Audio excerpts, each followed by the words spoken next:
الله رب العزت په فضل کرم او احسان سره الحمدلله د سورۃ یونس ابتدا وشو. دې ته سورۃ یونس ولې ویل شي؟ د دې وجه تسمیه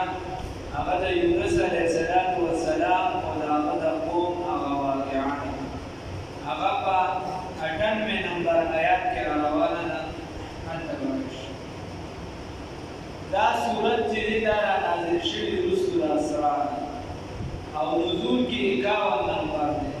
او د ترتیب په حساب سره چې دی ترتیب عثماني په حساب سره 10 نمبر دی.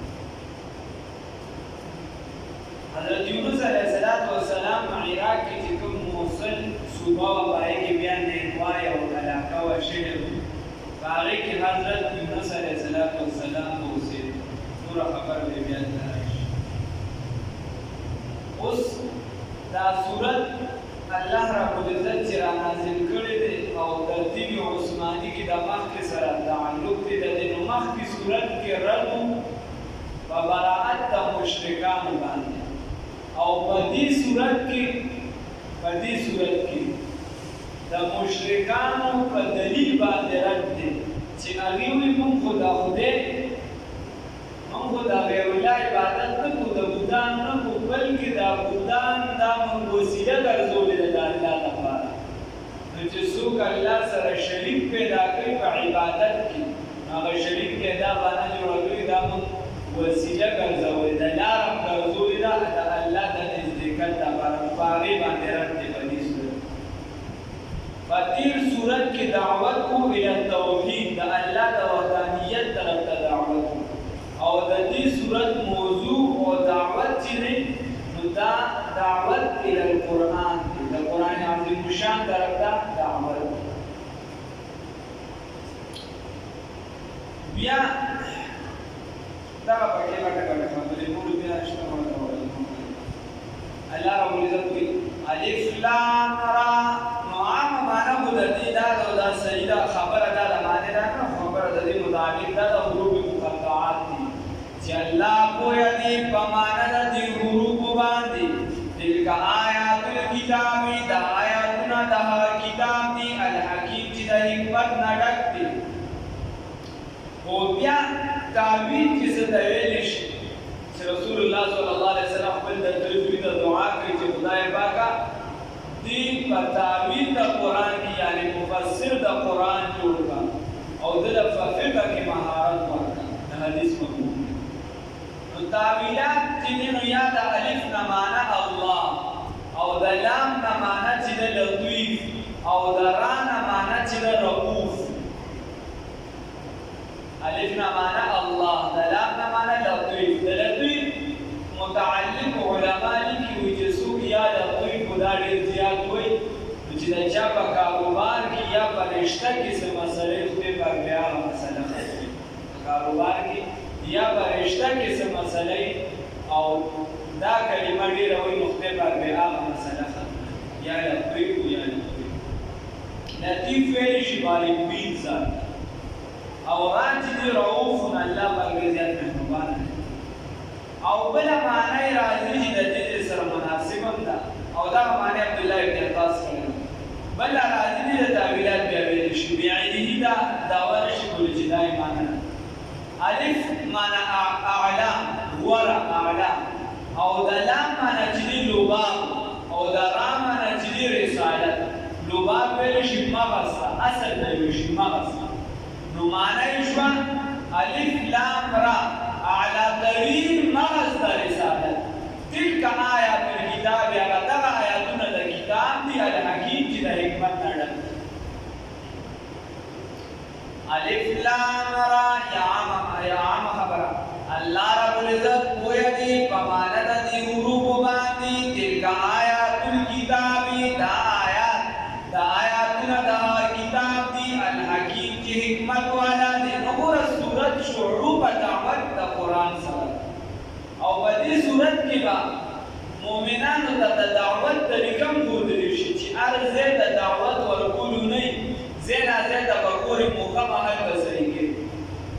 او بل د زمانې سره به چې دي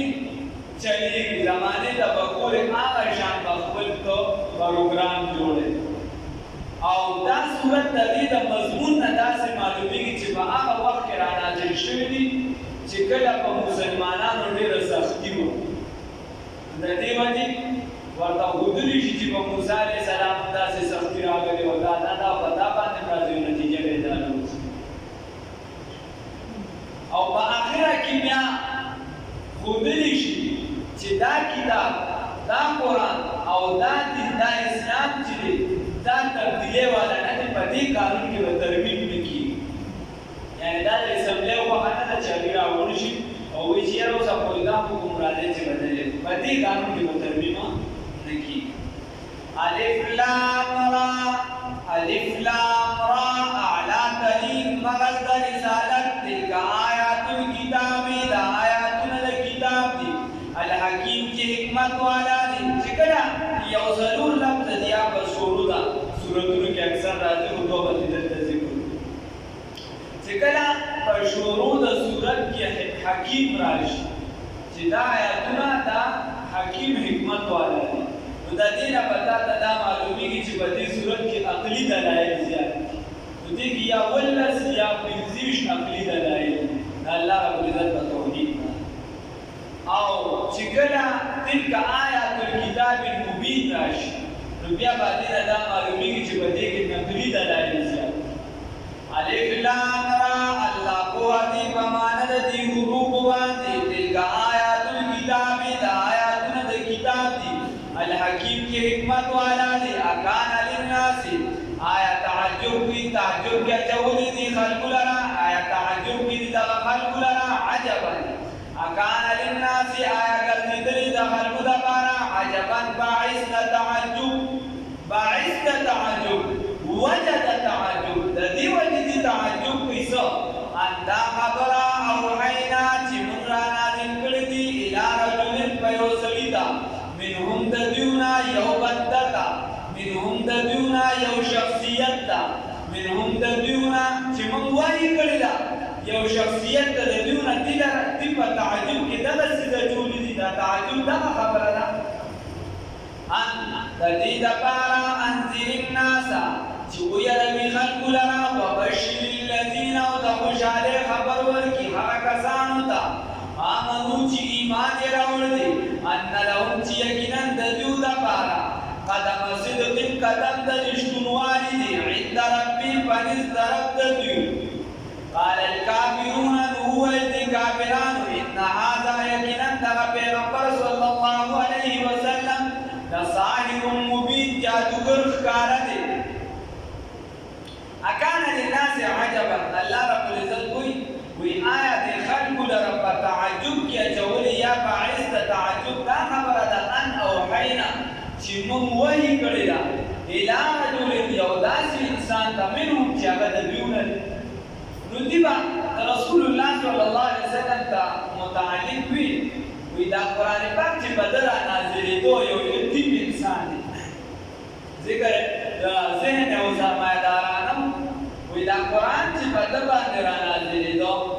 او یو یتیم بچی نو چې په ده رانازلېدو دا د مکې معظمې یا د طایف په لوی کس باندې ولې نه ده نازلېدل دا دوی ځکه چې دا دغه ټیم دوه غټې حالیلي او غټ ظهیر دا جده وغیره دا آباد مونږ اوس آباد شوي نو په مکه معظمه کې به یادو ولید ابن مغیره دا دو ولید ابن مغیره او په طائف کې به یادو عروه ابن مسعود ثقفي رضی الله تعالی عنہ د رسول اسلام ورته صحابي ګرځیدل اوس دا ولید ابن مغیره د دیار لزامو خالد بن ولید څخه د زوی او دا د دې مشر نو دا ولید ابن مغیره د شکل نه هم ښکلي باډي هم ښکلې وه او څه بیماري نه وه دې چې به په دې دیارلس بجو کې ناست نو دې به پکې د هغې نور ښکارېده یعنې صحت یې دومره برابر و او په مال دولت په هر څه برابر و چې دې به د هغې نور ښکارېده خپلو بچو سره به چې کېناست نو دې به ویل چې دا قرآن رانازلېده نو په دې ولید ابن مغیره ولې نه رانازلېده چې رسول الله صلی الله علیه وسلم رانازلېده نعوذ بالله من ذلك او په طائف کې به ما تاسو ته ووایي دغه عروه ابن مسعود ثقفي دا په مال دولت کې مو دا قبیلې مشر و مالدار په ده باندې ولې نه راغلی الله رب العزت ورته وایي ما تاسو ته وروستو مثالونه را روان دي چې دا موسی علیه السلام باندې په دغه ټولو پیغمبرانو د مثال د هغې په شان کې څنګه چې په هغې باندې راغلی او هلته په سردارانو قرآن نور رانازل شوي دلته دا د الله رب العزت خوښه ده چې چا دی ورکوي دا د الله انعام دی دا په سردارۍ او په کسب باندې نه ده او دا پیغمبر خو د دوو خبرو دپاره راځي ان انذر الناس وبشر الذین چې دوی ویرئ خلکو لره دوی ویرئ خلکو لره او زیرې د خوشحالۍ ورکړي چې څوک په ده یقین وکړي ایمان به وکړي نو اوس دا یې ورته ولي دا خبرې ورته ولې وکړه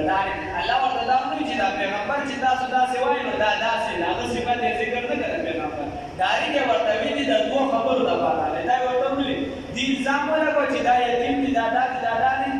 الله رب العزت دا جواب ورنه کړ چې نه دا حجت نسب والی دا خدا دی دا خدا دی هغسې په خپل ځای ورپاڼه لکه چې د کار ځای په ځای شته خو دلته دا جواب ورنه کړ الله رب العزت ورته ډایرکټ ووایي چې دې د دوو خبرو دپاره راغلی دي ان انذر الناس وبشر الذین چې دې د خوشحالۍ خبر ورکړي او دې ویرئ خلکو دا یې ولې ووایي خبره دا ده چې دا د وروستو امت ته هم تعلیم دی چې دا ته څوک خبره کوي ته دې ته وروستو ګوره چې دا پنجابي دی که دا سندي دی که دا بلوچي دی که دا پښتون دی که دا افغاني دی که دا د امریکې دی که دا د لندن دی مخکې دې ته ګوره چې دې دا خبره کم کوي دا پروګرام تا ته کم پیش کوي دا پروګرام صحیح دی که نه الله رب العزت ورته وایي دې ته مه ګوره ځکه چې کله ته شخصیاتو ته لاړ شي نو چې د چا متعلق ستا بیا دا عقیده یي که دې ما ته ټیک وي که غلط وي زه به د ده خبره منم او هغه ته منلی شي هغه به سر او سترګو وړی شي نو بیا که ته شخصیت ته ګورې بیا صحیح ده خو که نه ته ډایرکټ اول شخصیت ته وګورې او بیا خبرې ته ګورې نو بیا به ستا نه ډېر کارونه پاتې ځکه چې داغ داغ مت کو سب داغ دار ہے بے داغ بس وہی ہے جو پروردگار ہے نو دا پیغمبر په شان کې و خبره نشته دا د عام خلکو تعلق خبره الله رب العزت وایي چې نه تاسو د دې پروګرام ته وګورئ دې چې کومې خبرې دي دا راټینګ کې شخصیت ته بیا رسول د دې وجې حضرت شیخ صاحب شاه منصور بابري صاحب وایي رحمه الله تعالی رحمة واسعه یا هغه یو خبره کوله چې د طالب علم دپاره درې خبرې ضروري دي د مرید دپاره درې خبرې ضروري دي د شاګرد دپاره د استاد نه درې خبرې ضروري دي یو چې دی هغه د حد درجې محبت دی چې د ده د خپل استاد سره د هر څه نه زیات مینه او محبت وي دویم نمبر چې د ده دغه شانګیر سره او دې د خپل استاد ادب دا د هر څه نه زیات دی او دریم نمبر چې ده کې اطاعت او فرمانبرداري وي د خپل استاد نو دې به اعلی علم حاصلولی شي دې به اعلی دغه فن زده کولی شي که دا پکې نه یو څیز هم پکې نه بیا به نقصان وي حضرت شیخ صاحب رحمه الله به بیا مثال ورکړو هغه به وایي چې ګوره په عبدالله ابن ابی کې په هغه کې ادب رسول الله صلی الله علیه وسلم به چې راغی نظر به ورته وکړي ظاهرا خو ادب کو او په هغه کې اطاعت رسول الله صلی الله علیه وسلم مونځ کوي او مونځ کو مخکې سر کې به ولاړ رسول الله صلی الله علیه وسلم زکات ورکړي هغه به ورکړو رسول الله صلی الله علیه وسلم جهاد ته ځي نو اطاعت هم پکې و ادب هم پکې و محبت د رسول الله صلی الله علیه وسلم پکې نه و متبع شي او په ابو جهل کې درې واړه نو بالکل تباه برباد شي دغه ظاهرا څه وخت پورې پیدا ورسېد هغه ته هېڅ نه او تر د رسول الله صلی الله علیه وسلم په هغه کې محبت شدید محبت دومره محبت چې د ټولې دنیا مقابلې ته ولاړ و اطاعت پکې نه د رسول الله صلی الله علیه وسلم او ادب هغه شامل ګوره جهنم یې ځای شي او وایي چې دا درې واړه رايوځای شو نو د هغه نه ابوبکر عمر عثمان علي جوړ شي محبت ادب اطاعت دا لازمي دي ښه الله رب العزت راته توفیق وکړي ان اوحینا ای اکان للناس آیا په تعجب کې چول شي خلق لرا آیا په تعجب کې دا خلق عجبا وکان للناس آیا ګرځېدل دي خلق لرا عجبا په تعجب یا باعث د تعجب ان دا خبره اوحینا چې موږ وحی کړی دا الی رجل یو انسان ته منهم چې د دیونه دی ان د دې خبرې انذر الناس چې د یو خلکو لرا وبشر الذین او زیر ورکا کسانو لرا آمنو چې ایمان یې راوړل دي ان لهم چې یقینا دا پیغمبر د دیو د پاره قدم صدق شفیع دی رښتونی عند ربهم پنځ طرف د دوی قدم صدق د دې علماء بلا معنی کړی یو معنی مفسر کړی دا چې قدم صدق د دې معنی د ثواب د خیر دا عند ربهم د دې د الله رب العزت سره چې چا تابعداري وکړه ایمان وروړو د دې ثواب د خیر چې دا د الله سره یا دا په دنیا کې ایمان دی او په آخرت کې جزا ده یا قدم صدق عند ربه نبي صدق اي شفيع صدق سپارشی د دې رښتونی عند ربه باندې طرف د دې د رسول الله صلی الله علیه وسلم د دې لپاره سپارشی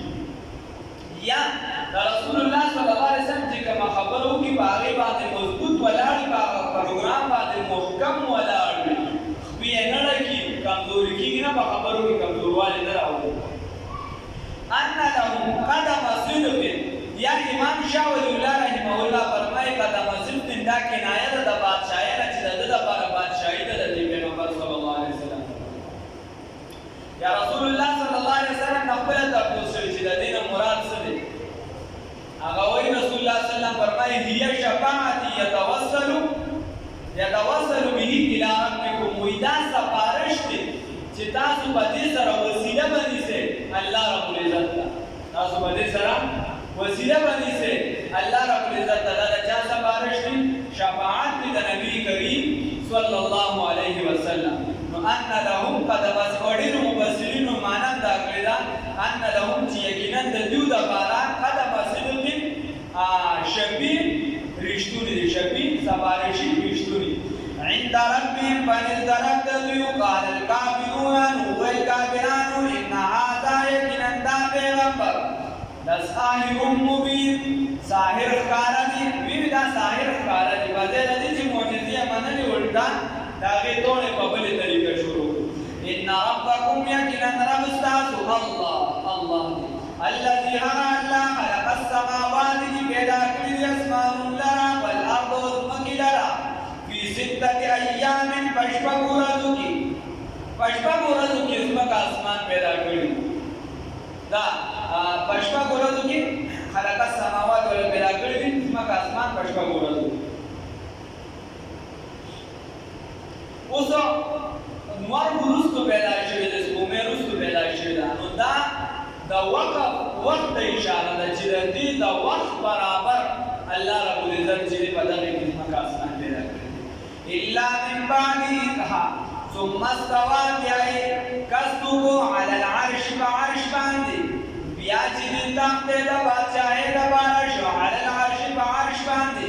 بیا والی شو على العرش بعرش باندې ثم استوى بیا مستوي شو على العرش بعرش باندې كما يليق بشانه لکسرته چې د الله د شان لایقوي ثم استوى على العرش دا نن سبا خو به ګل عام محضر تراوت داوام تراوت خو بیا یې موږ نه کوو چې جواب دې نور دې کې بلا شمار الله رب استوا سم کې ویل شي ناس ته نو عرش باندې ناس اوس سمانه دې ځکه چې نور زینو کې الله رب العزت بیا فرمای الہ فی الارض و بس او الله رب العزت پس مکه کې الہ او اسمانونو کې دې بل دې کې الله رب العزت فرمای چې تاسو کوم دې کې نو دې تاسو سره دې بل دې الله رب العزت فرمای چې دې تاسو د شارک نم زیات دي او دې الله رب العزت وی چې الله مستوی شي په عرش باندې ولدي وجه امام مالک رحمت الله علیه کوم چې ټول عمر په مدینه منوره کې تیر کړ دای طرف ته هجرت کړو دا کنه د دې متعلق تاسو شو شاګردانو ته تاسو کې چې استواء علی العرش څه شي نو هغه ورته وی الايمان به واجب بس نو وایي چې الله په عرش باندې استواء وکړه د خپل شان لایق مطابق او ما تاسو ته چې ځینې عقیدې داسې دي چې د هغې د بنده فقر په هغې باندې نشته بس ته مې صرف عقیده ساده پوهېدی ضروري نه دي هغې کې یو دا عقیده نو الایمان به واجب امام مالک رحمت الله علیه ورته فرمایي چې ایمان په دې باندې واجب دی استوا علی العرش باندې وکیفیت مجهوله او کیفیت نامعلوم دي مونږ ته پته نشته چې د دې څه کیفیت دی الله ته پته ده او والسؤال عنه بدعه په دې کې ډېر سوالونه کول دا بدعت دي سن قرآن هیڅ په دې کې سوالونه نه دي کړي او سني چې دي په سر باندې رومالو راځي په دې کې څه کړي دي په سوالونه کوي ثم استوى بس معنی دا څه کوا چې ثم استوى على العرش بیا قصدو کا الله رب العزت په عرش باندې یعنی قصدو کا د بار د جوړولو د عرش پس د ځمکې د اسمانونو بیا اراده وکړه د بار د جوړولو د عرش یدبر الامر هغه تدبیر کوونکی د کارونو دی هغه مدبر د کارونو دی اوس تدبیر کوونکی د کارونو څنګه دی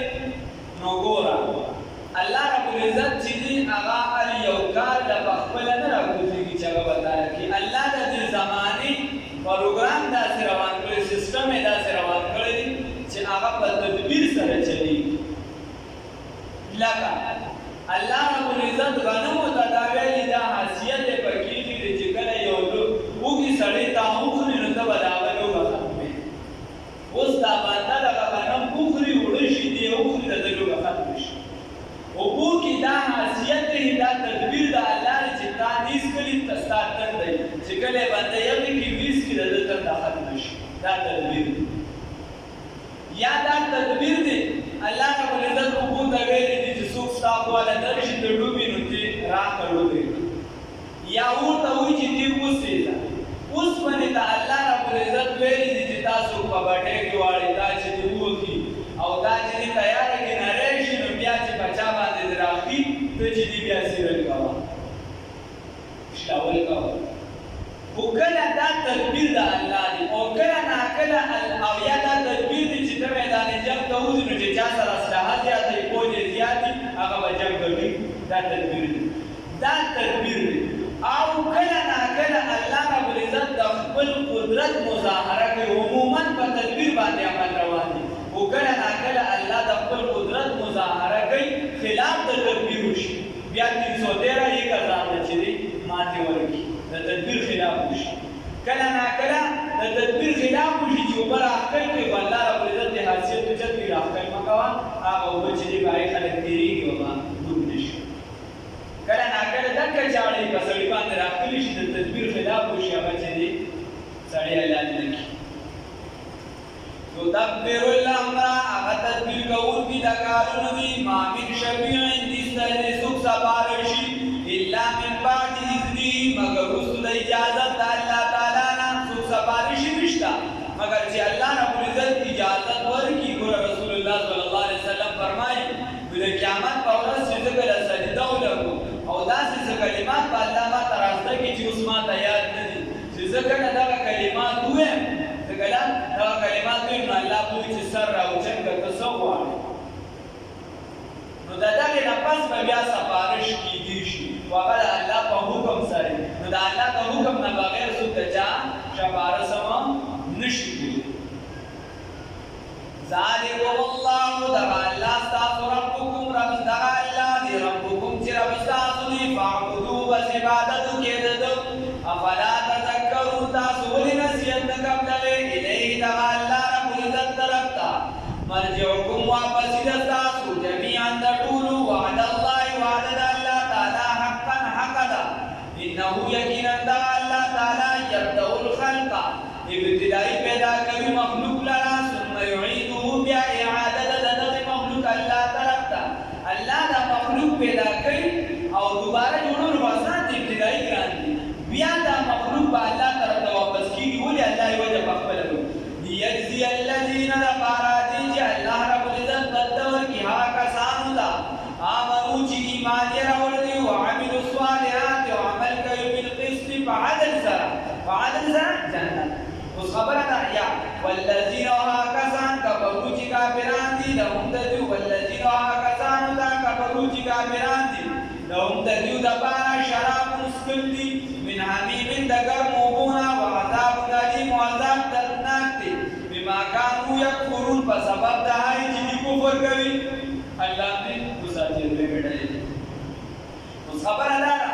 چې الله رب العزت په عدل او انصاف سره د دې فیصله وکړي د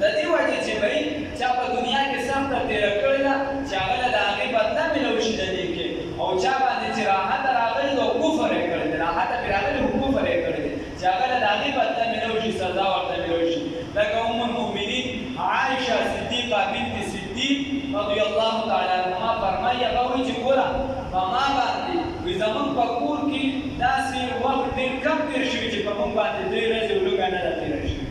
وایي 3 ورځې او 4 ورځې زموږ په کور کې چې دی په انګاري کې وره نه دي پاتې شوي بلکې په بعضو کې بیا 4 ورځو پورې تللي نو چا دې دا اوس وکړو تاسو به ګزاره څنګه کوله ګزاره به مو څنګه کوله وایي کله خو به دا بېکاره چې کومې کجوري دغه کجوري وایي دا به هم چې دی خوړې ورپسې به مو بغض کړي په دې باندې به مونږ ګزاره کوله او کله ناکله به انسوانو چې دی نبي کریم صلی الله علیه وسلم ته په هدیه کې پی راوړی نو هغه پی به هم څښلې په هغې باندې به زموږ ګزاره کړي نو دې ته به خامخایي بدله ملاوېږي د دې دپاره چې دی الله